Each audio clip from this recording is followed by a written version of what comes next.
Here's a score marking tutorial for Song for Athena.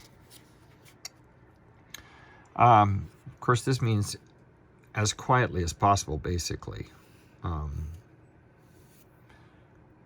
The biggest thing in this is the revoicing.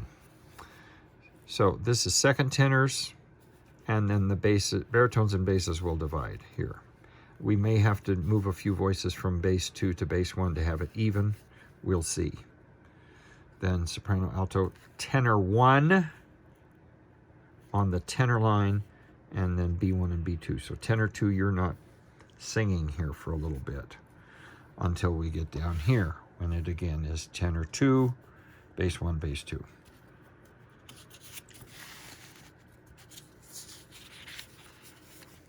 As we turn the page, notice the voicing. Sopranos and altos here, tenor 1, tenor 2, bass 1 and bass 2. Same thing here, and same thing here. So only the tenor ones on the quote-unquote tenor line, and oops, this should say tenor 2. And tenor 2 always on that upper baritone line.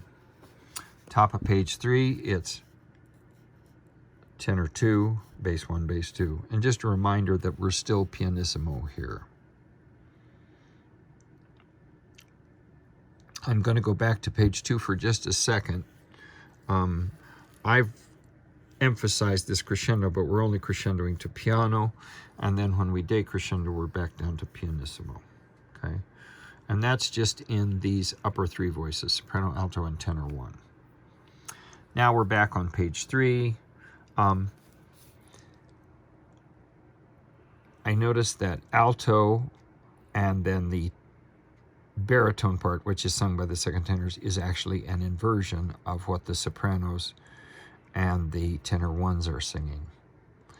Kind of like the last time we did a Tavener piece, we had those inversions. So again, soprano, alto, tenor 1, tenor 2, and then bass 1, bass 2. And that continues on the last score. I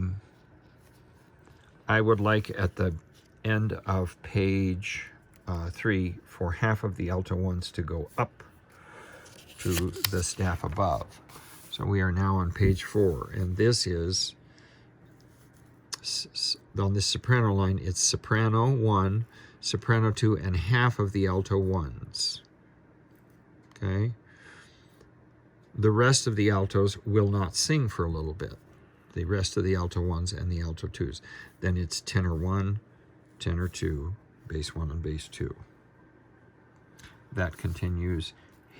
I'm sorry, that does not continue.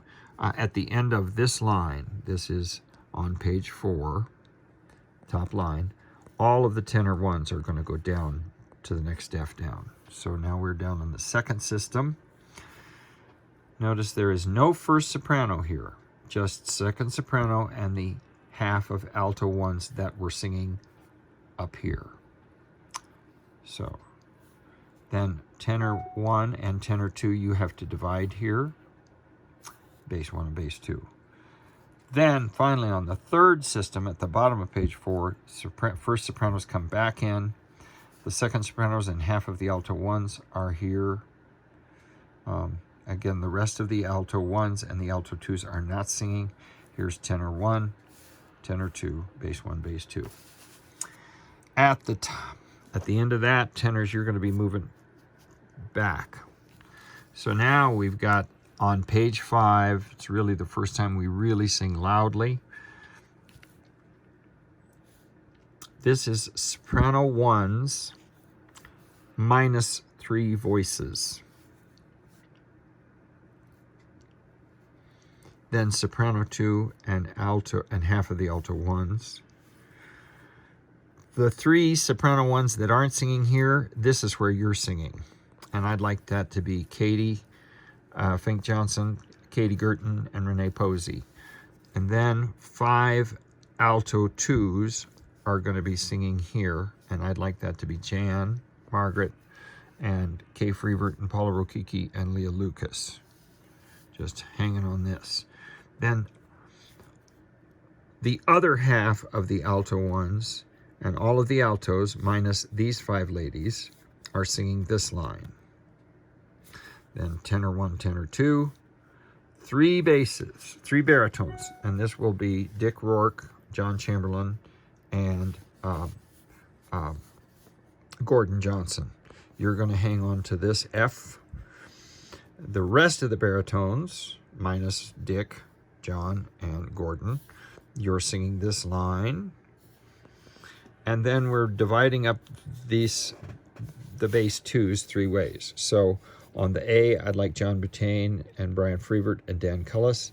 In the middle, on the C, let's have John Whelan and Ron Lester and Brad Folsom. And on the very bottom, James, Andrew, and Bob. Okay?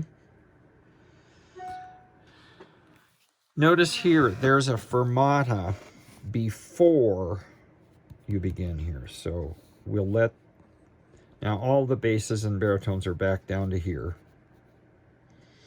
And then tenor 2s wait, and when we sing this last line with a decrescendo and a retard. And then notice he has put a fermata at the end of the piece. So we're just going to freeze and hold the audience right there. Thanks.